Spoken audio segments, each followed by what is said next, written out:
The Lunaverse, episode 17 by Rainbow Double Dash. The fic Through the Fire and Flames by Dagger Yamar. Chapter 1 Storm Clouds Gathering. A tiny tendril of smoke crawled across the lip of the cave's mouth, staining the rocks a slightly darker shade of black before fading into the sky. Celestia barely gave the stream a thought other than to note that this was the right cave after all. She not really believed that finding another dragon would turn out to be as hard as it had.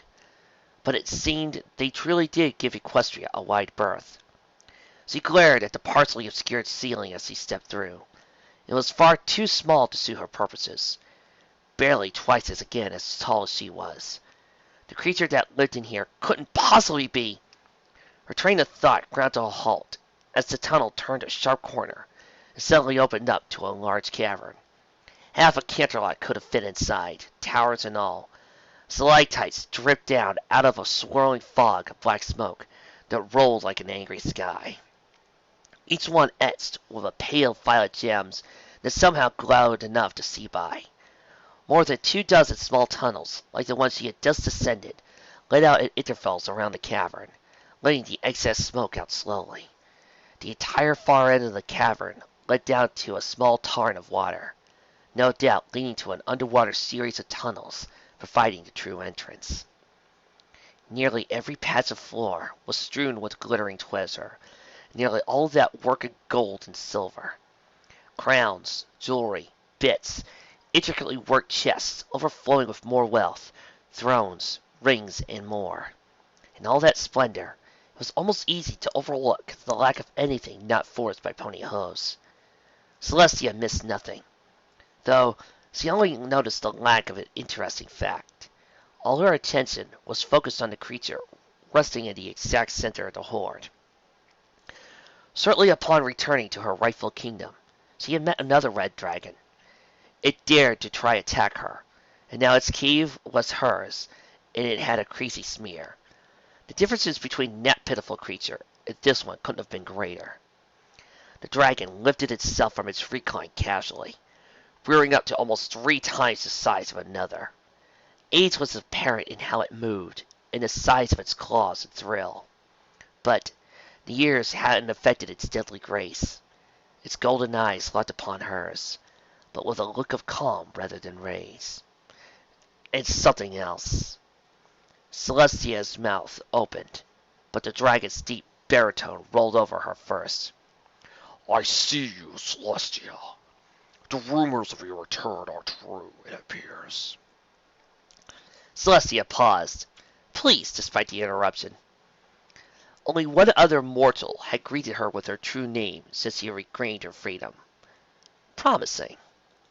Thou knowest my true queen. That will save time. The dragon chuckled, loosening another black cloud to drift lazily to the ceiling. I serve no creature, and especially no alicorn. I allowed you to enter safely out of respect, not fear of your power. I am far too old for such things like death to scare me into servitude. Anger flooded through the alicorn's mind, but she caught it before she could rage out of control. She would never cease her surprise that these mortals didn't immediately fall to their rightful place when it was so obvious who she was. But this one spoke not out of fear or pride, just simple sloth. It had lived far too long under her weakling of a sister's rule to hold the proper respect anymore. And something in his tone had snapped together a memory she had long since forgotten. Oh no, this one is far too useful to kill. Better than she could have hoped. Thou speakest of age. Thy pitiful span is but a drop in the ocean to mine. And thou art the only being with a long memory. So Lexarion! The dragon's eyes widened in surprise. The first real emotion to have played across his face thus far, before narrowing again. Have a care, Sunborn. I grew out of that name 8 centuries ago. A shame. Thy name carried more honor than thee hast believed. Celestia stalked closer as he spoke, striding confidently onto the edge of the hoard. Precious metals glowed red-hot and rain whenever her hopes fail. But while he winced at every coin destroyed, the dragon made no move to stop her. I remember the day which thou earned that name. From my prison, mine eyes made out thy face clearly when, with tear-stained eyes, thou vowed, Enough! The dragon roared, veering back on his feet in an attempt to intimidate her with his height. Did you come here just to torment me with memories of the past? Speak your purpose or be gone from my cave. Revenge! Celestia didn't shout the word, but a simple flare of magic caused the word to echo through the cavern. The dragon's eyes widened once more and acquired a sharp gleam. He settled wearily back onto his haunches, clearly interested. Revenge, and against all thy enemies. Celestia continued, her own blank eyes matching the dragon's own. Now Solar Corinthian, Sorath is honorific enough for this creature, and all thou hast to do is this. My little pony, ah, my little pony, friendship never meant that much to me, my little pony, but you're all here and now I can see stormy weather, lots to share, a musical bond, with loving care, teaching laughter, it's an easy feat, and magic makes it all complete, you have my little ponies. How did I ever make so many true friends? You are watching the Lunaverse, only on the Hub. Presented by Hasbro. Created by Rainbow Double Dash. Read by Martial Art Fruit User. Presented by Dega Yamar's My Little Disney videos. Want to see your favorite Disney flicks turned into awesome PMVs? Want to relive the old memories of some of your favorite Disney films by listening to the music as portrayed by the main six? Then visit Dagayama's channel. Trust me, his stuff has better editing than mine. The silence rang, sharp in every pony's ears, as the last few notes faded into the air. They each seemed to be holding their breaths, as if by merely wanting it enough, the music would start up again. Lyra stood up and took a bow. Applause burst forth all at once from every corner of the back hall. Despite being designed for this very purpose, the floor trembled from the force of their pounding hooves. Lyra shifted her lyra and bowed even deeper. Near the front, Ditsy Doo practically hopped in place from how hard she was stomping. Encore! Encore! That was the encore, Ditsy, Raindrop said, placing a restraining hoof on her back, in case he accidentally bounced into one of her neighbors. Her other hoof was stamping just as hard as everyone else. I don't think they'll let her have more than one. Charlie looked around at the crowd as the applause finally started to die down. It's usually only one, but I wouldn't be surprised if they were considering more with this response. Even I wouldn't want to follow that, Trixie said. That was just amazing. I thought you were here for her first big concert, Raindrops asked, looking a chance at the blue unicorn. Tracy pulled her hat partially down over her eyes. Yes, oh well, I just wasn't in a good position to pay much attention to the music at the time. Raindrops looked a little apologetic at that, for a moment at least. On stage, Lyra was making her exit as the unfortunate pony in question, a dapper-looking stallion with a grayish-brown coat and white mane, was striding up to a grand piano set up at the other end of the stage. He made his bow as the crowd murmured to each other, a couple even getting up and milling about. Lyra may not have been the only performer on the ticket for tonight's show, but she was one of two reasons this show was crowded as it is. Word of mouth had spread quickly after her first performance, and plenty of music connoisseurs wanted to hear this pony who could outplay an angel. Trixie smiled and stepped into the aisle.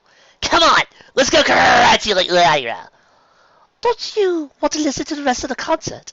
Carrot Top asked, glancing back to the stage.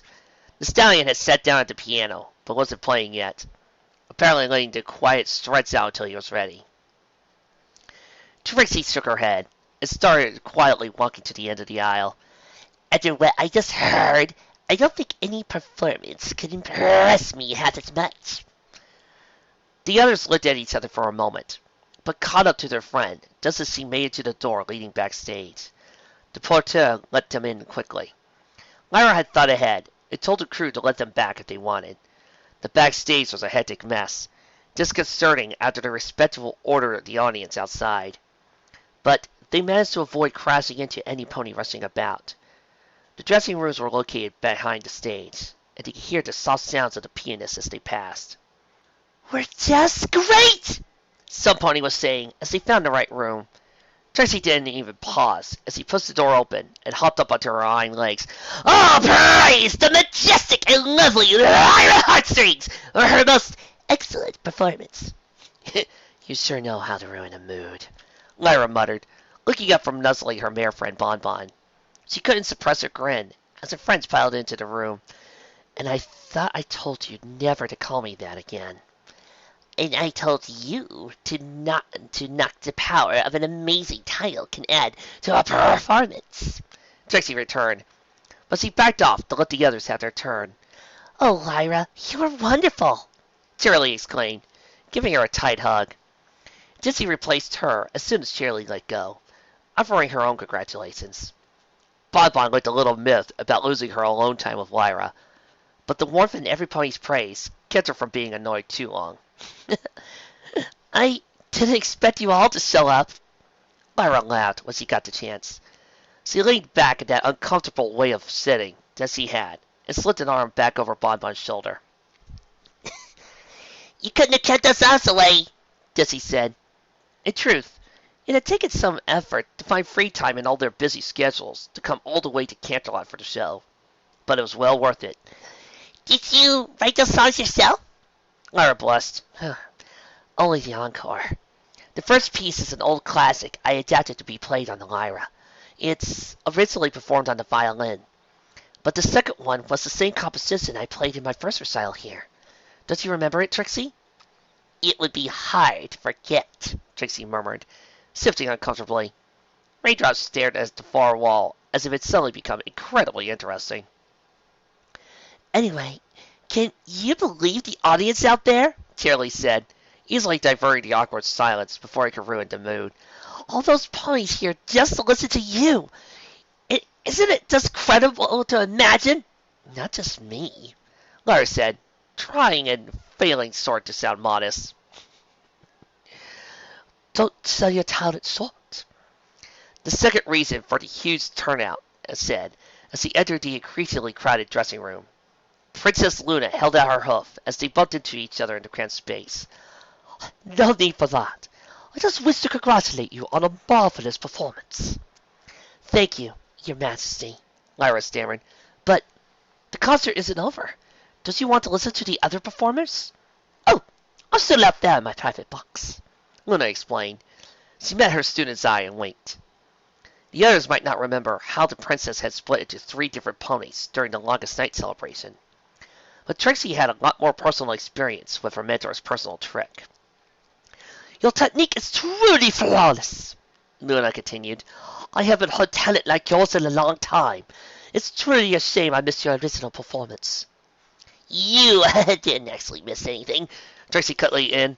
"The music she played at the time was actually—" A unicorn in shining silver armor poked his head through the door. Your Majesty! "Is every pony in the theater going to barge in here?" Bon Bon grumbled, but soft enough not to draw offense. "What is it, Emerald Thunder?" Luna asked, trying to give him her full attention. "A courier just arrived with an urgent message for you. There's a problem." Chapter 2. And then there were 5. "Not bad. Not bad at all," Princess Luna said to herself, leaning forward over the edge of her private box to better study the pianist. "A little too slow on the last crescendo, but otherwise a very nice adaptation, don't you think?" She half turned to the pair of guards standing on either side of the entrance, but they only murmured a quick, "Yes, Your Majesty," and returned to standing stiffly at attention. Luna shook her head and settled back down, levitating an apple off a nearby tray of fruit. She could remember when the melody had been first composed nearly 4 centuries ago. Of course, it had originally been a romantic piece, not the somber one modern musicians seem to want it these days. so he really needed to keep a closer eye on the classics. Before she could delve too deeply into memories of the past, a sparkly blue cloud floated through the crack beneath the floor. Both the guards jerked at its sudden appearance, but Luna waved them down with a single hoof as the cloud zipped up to her. It meshed into her mane and tail, giving her the temporary appearance of having gained an extra hoof and a half of hair. Luna closed her eyes as memories of her doppelganger melded with her own. After a moment, she opened her eyes and stood up. "We're about to have a message, sir." A sharp rap on the door immediately followed her words, opening to reveal a light beige Pegasus wearing the pleather suit of the Border Patrol. Luna took a moment to study him as he dipped into an awkward bow.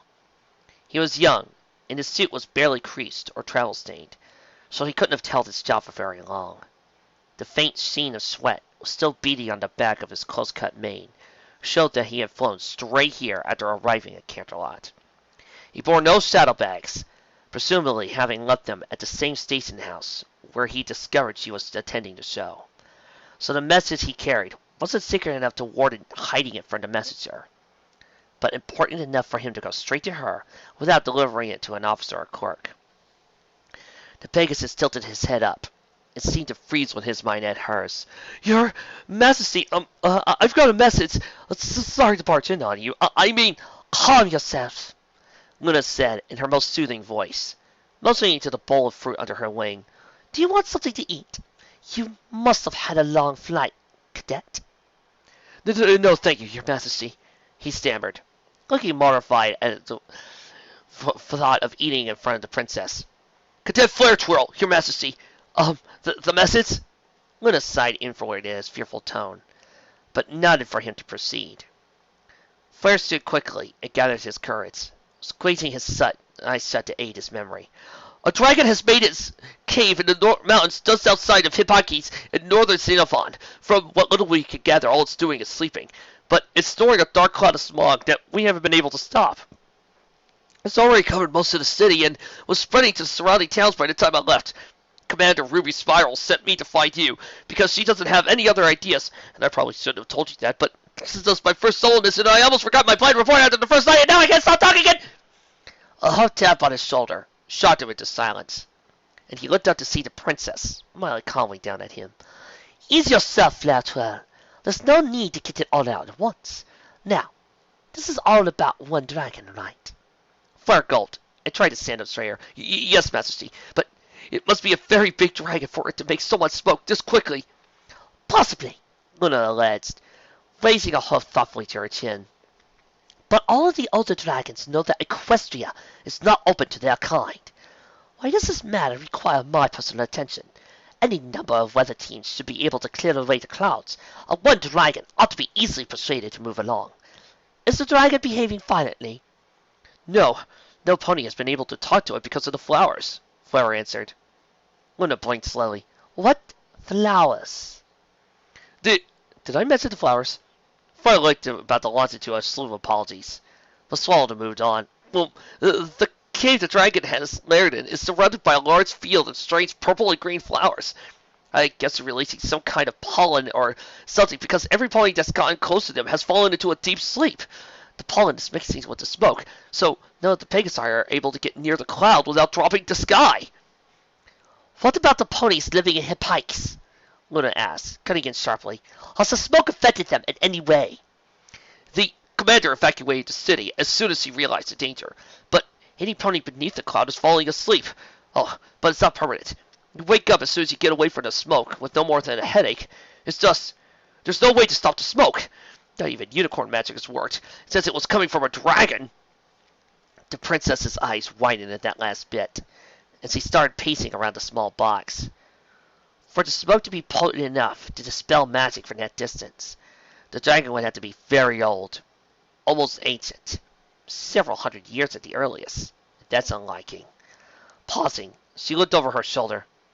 "Has Ruby Spiral identified the flower? Is it native to the area?"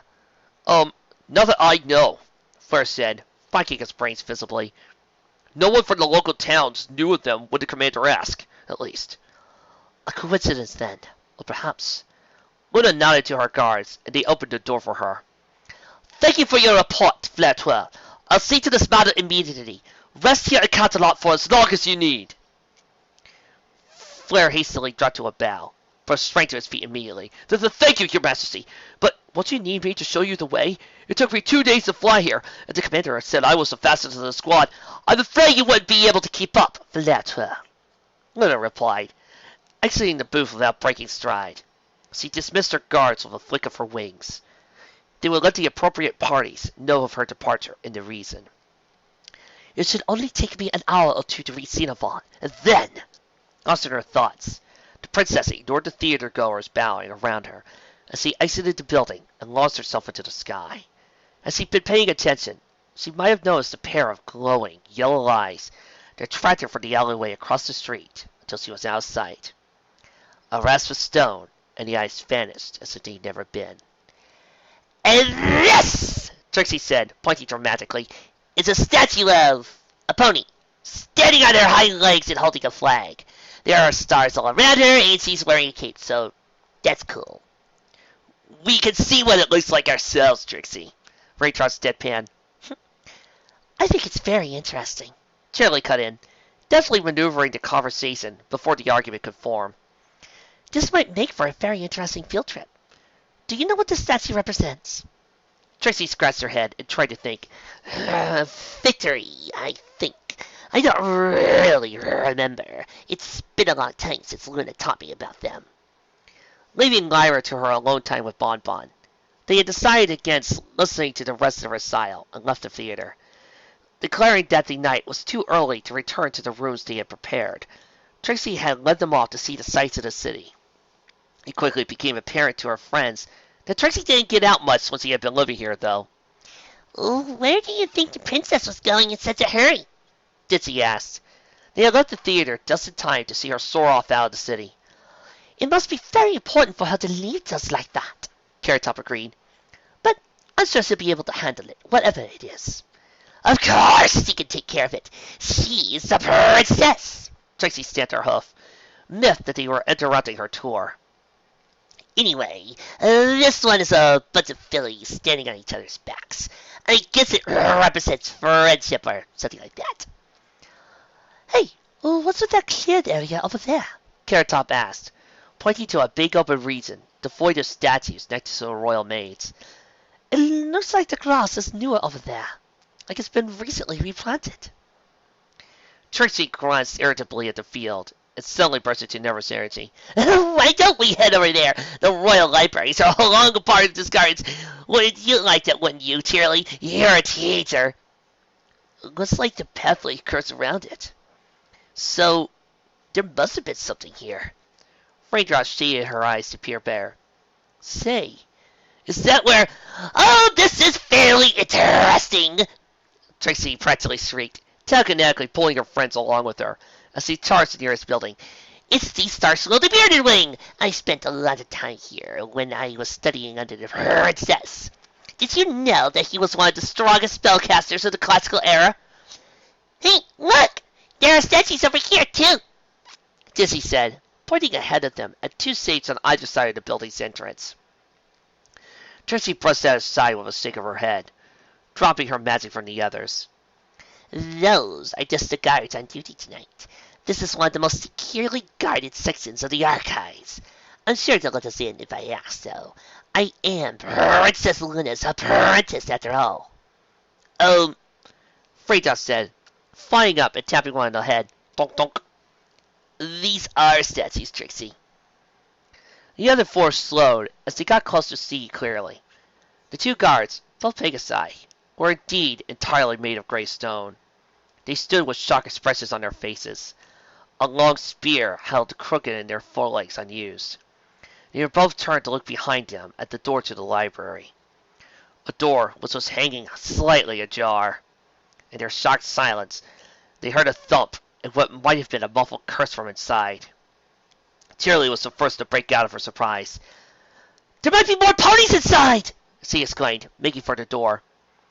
Freydarts flew into her path and stopped her short going in. Wait! We don't know what happened to the guards! There might be a cockatrice or something loose in there! You can't just go in unprepared! All the more reason to go now! Cheerly argued, though she made no attempt to brush past her. Where's the pony is trapped? It needs our help! How would a cockatrice have gotten loose at Canterlot? Carrot Top asked. Well, it could be some sort of animal smugglers, Carrot Top.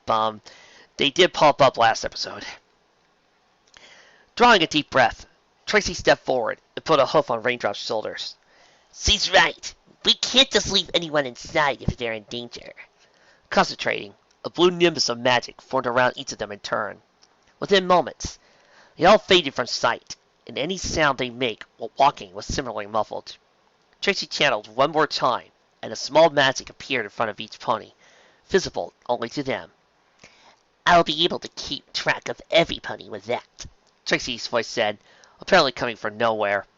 Stay close to the spear so we're all together. If any pony sees anything, speak softly so you don't attract too much attention. With that, she slowly pushed open the door and led the group cautiously inside. The corridor was sparsely lit by torches along the walls, lines of doors and dark tapestries. Another petrified guard, an earth pony this time, stood in the middle of the corridor. He appeared to have been running at something. Over there! Ah! Carrot Top muttered, realizing that pointing them when invisible was useless. Down the turn on the right. I saw a shadow move on the wall. Trixie guided the group around the corner. Halfway down this hallway was a room with an iron gate instead of a wooden door.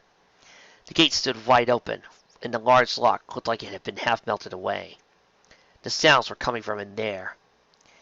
The corridor had a lot more petrified guards inside it, along with one who appeared to have been a librarian. And Tracy felt one of her spears move closer to that one.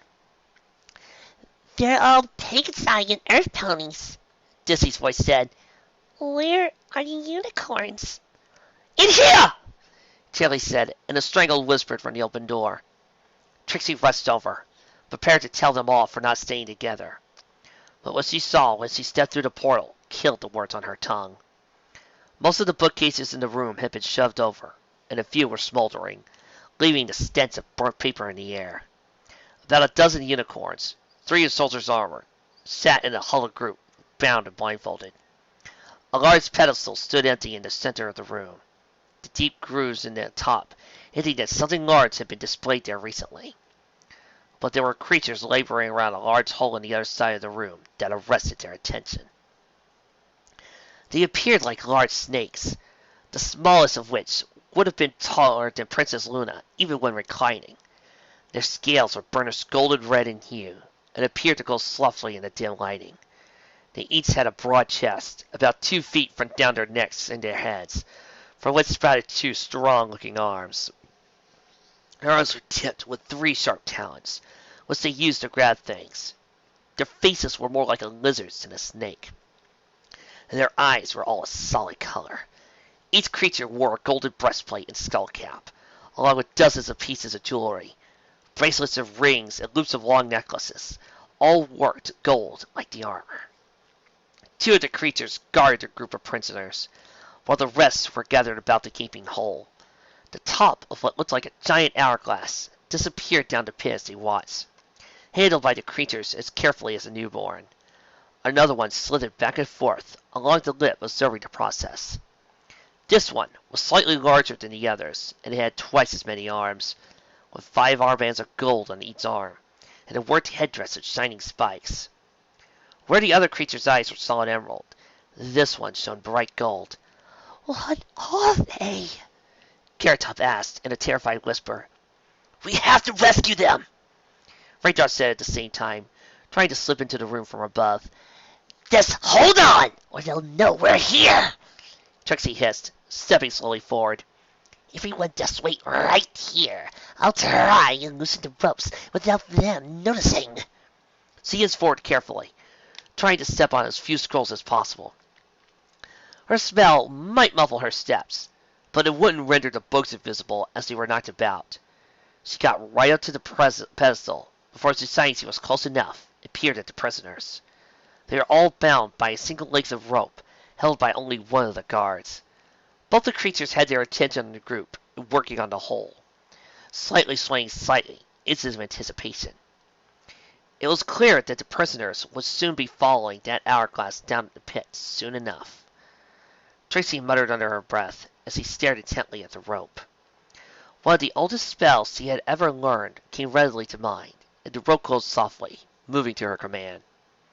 Starting with the one at the end, she slowly untied the knot and slipped the rope away from her legs. The unicorn gasped in fear, but otherwise kept her head and remained quietly in place. The two snake things didn't even shift, focused on what was happening with their companions.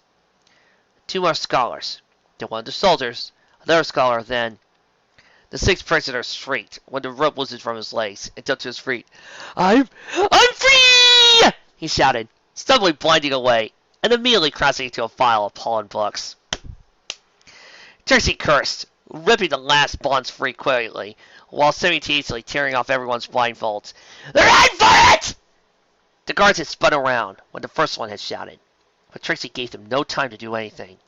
The rope whirled around the two of them in an instant, pinning their limbs to their sides and dragging them off out to the sides of the way. A dozen of the snakes slithered out of the pit faster than Trixie would have thought possible. But the one with the four arms waved them back.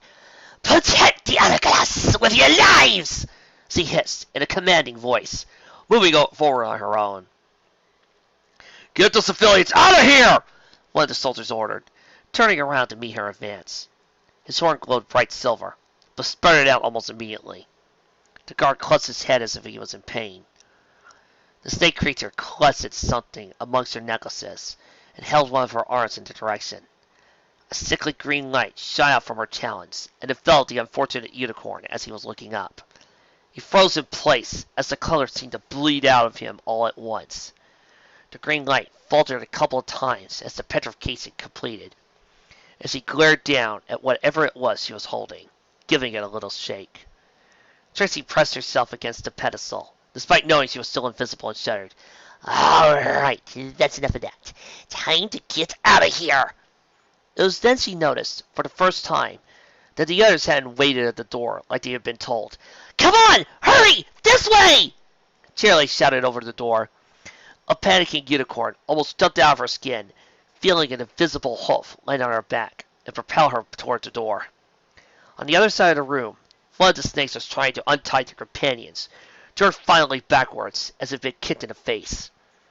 Tracy distinctly heard Raindrop snicker as he flew away from the creature's widely swinging arms.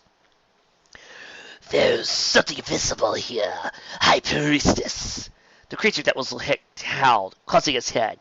Its golden skull cap was visibly dented and hanging off at an odd angle. Just get out! I will handle this! The leader hissed, rising up on her coils and closing her eyes. The slits of her nose flared as she breathed in deeply and suddenly spun, lashing out with a claw. Ditsy cried out in pain as she was knocked from the air to crash against the fallen bookcase. The creature hissed in triumph and closed in on the crash site, using her sense of smell to keep track of her quarry. No! Tracy shouted. She charged the snake from behind, but it spun faster than thought and caught her about the neck. Furious, Tracy tried to channel the largest lightning bolt she could, but shuddered as a tremor ran through her body. Her eyes widened in shock as she felt her magic dim and vanish completely. The snake creature smiled in triumph and seemed to remember her original pay. Lasting her tail at the bookcase, she discovered the Pegasus had slipped away while she was distracted. At least she got away, Tracy thought, slipping into unconsciousness. High Priestess, we need to go now. One of the creatures shouted, leaning over the edge of the pit and waving at her. She gave one last disgusted look at the fleeing ponies and slithered into the hole, taking the blue unicorn with her. Charlie stared in horror at herself as the invisibility spell fast. Trixie! She cried, rushing to the edge of the hole. Just before she arrived, the ground lurched and she fell. Scrabbling the last few feet, she found a pit filled with stone and dirt packed tight. The creatures had collapsed the hole behind them, cutting off any hope of pursuit. Nearby, a lonely pointed hat, decorated with stars, lay amidst the dirt and scrolls.